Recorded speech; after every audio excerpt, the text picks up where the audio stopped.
مولانا سوال یہ ہے کہ 9 اور 10 محرم کے حوالے سے بھائی کا سوال ہے.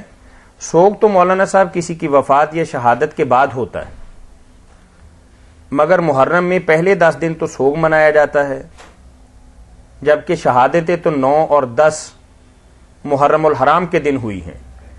پھر ہمیں 9 اور 10 کے بعد کچھ دن تک سوگ منانا چاہیے، مگر ہم پہلے 10 دن کے بعد 11ویں دن پھر اسی طرح خوشیوں اور اپنے معمولات کے اندر لگ جاتے ہیں. اس کے بارے میں ہمیں بتائیے.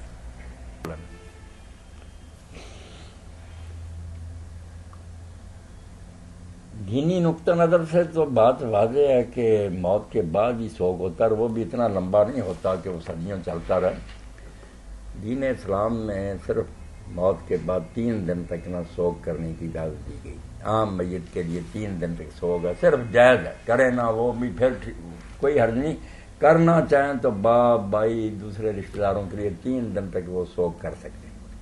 اور بیوی کا خاوند فوت ہو گیا 4 مہینے 10 دن ہے اس کے تو یہ ہے. یہ جو نا کہ چلتا ہی رہے سلسلہ. نہ رسول کریم علیہ السلام کا اس طرح کہ آپ فوت ہوئے تھے تو سوگ ہوتا رہے، کوئی نہیں مناتا. امام حسین رضی کا یہ منایا جو جاتا ہے، اس کا زیادہ تعلق رسم سے ہے کہ ایک رسم ہے چل رہی ہے، ورنہ یہ کوئی دینی حکم نہیں کسی گروہ میں بھی نہیں. یہ نہیں کہ اہل سنت میں کوئی شیعہ حضرات میں بھی کوئی نہیں.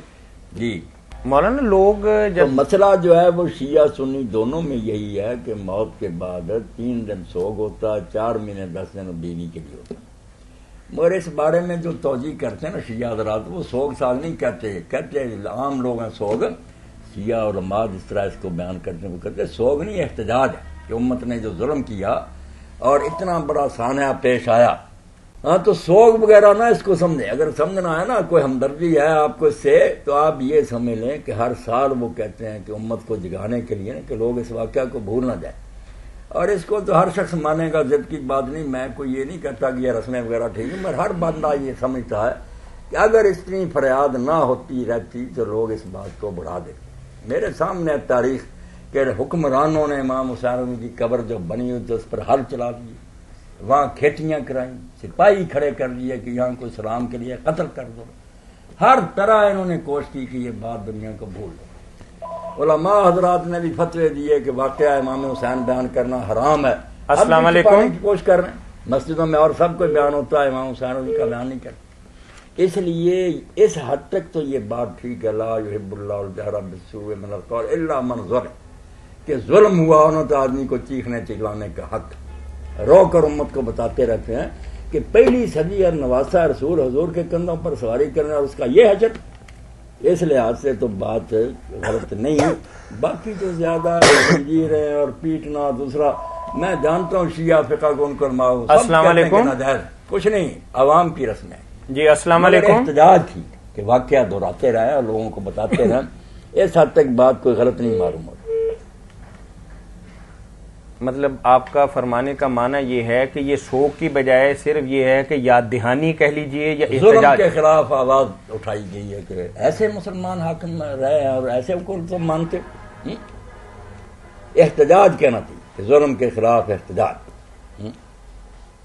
ٹھیک ہے. رمز قرآن حسین آموختن، علامہ اقبال کہتے ہیں قرآن کا تو بھائی مطلب ہی ہمیں حسین رضی سے سمجھ آیا کہ یہ ظالموں کے سامنے جھکنے کا حکم نہیں دیتا کہ نمازیں پڑھو اور تسبیحیں پھیرو، حکومت بے شک بدماش کرتا رہے. رمز قرآن حسین آموختن زیاد سے شعلہ اندوختن، ان کی آگ سے تو ہمیں شعلے ملے ہیں. جیسے بعد میں اگر کوئی اٹھا ہے نا، خواہ وہ سیدہ میں شہید تھے، انہوں نے بھی اپنے خطوں میں اس وقت لکھا تحریک میں کہ جو میرا ساتھ دیتا ویسا جیسے حسین کے ساتھ تھا، اور جو میری مخالفت کرتا وہ ایسا ہے جو یزید کا ساتھی تھا. سید صاحب کو بھی یہی مثال ملی تھی، جو ہم سب جو بندیوں اور اہل حدیثوں کے بزرگ تھے. حسین یزید وہ نام نہیں ہے، 2 الگ الگ راستے ہیں کہ ظلم کے خلاف احتجاج، ایک طرف ظالم کا مسلط ہے. السلام علیکم. اس کو معمولی نا بات سمجھے، بات بہت بڑی. جی السلام